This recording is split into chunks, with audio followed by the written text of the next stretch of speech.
ಸ್ನೇಹಿತರೆ, ಇವತ್ತು ಏನಿಲ್ಲಿ ನಮ್ಮ ಗುರುಗಳಾದಂಥ ಬಾಬಾಜಿಯವರು ಈ ಒಂದು ಉಪವಾಸ ಸತ್ಯಾಗ್ರಹ ಕೂತಿದ್ದಾರೆ ಅಂದರೆ ಇದೊಂದು ದುರಂತ ಅಂತ ಹೇಳ್ಬೋದು.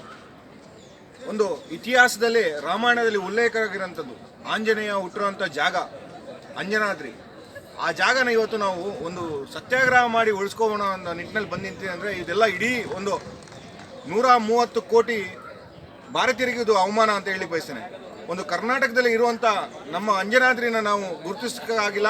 ಯಾವುದೋ ನಮ್ಮ ಒಂದು ದೇಶದ ಪ್ರಧಾನ ಮಂತ್ರಿಯ ಮಡದಿಯಾದಂಥ ಶ್ರೀಮತಿಯವರು ಬಂದು ಆ ಒಂದು ಜಾಗಕ್ಕೆ ಬಂದ ಮೇಲೆ ನಾವು ಕನ್ನಡಿಗರು ಇಂಥ ಒಂದು ಸ್ಥಳ ಇದೆ ಅನ್ನೋದು ಆ ಸಂದರ್ಭದಲ್ಲಿ ಗೊತ್ತಾಗಿರೋದು. ಅಂಥ ಒಂದು ಮಹಾನ್ ಒಂದು ಜಾಗನ ಇವತ್ತು ಈ ಒಂದು ಉಪವಾಸ ಸತ್ಯಾಗ್ರಹ ಮುಖಾಂತರ ಉಳಿಸ್ಕೋಬೇಕು ಅನ್ನೋದು ದುರಂತ. ಹಾಗಾಗಿ ಆ ಒಂದು ಮಾಜಿ ಏನು ಶಾಸಕರಿದ್ದಾರೆ ಅನ್ಸಾರಿ ಅವರಿಗೆ ನೇರವಾಗಿ ಎಚ್ಚರಿಕೆ ಕೊಡ್ಲಿಕ್ಕೆ ಬಯಸ್ತೇನೆ. ಇದೆಲ್ಲ ಆಟಗಳು ನಡೆಯಲ್ಲ.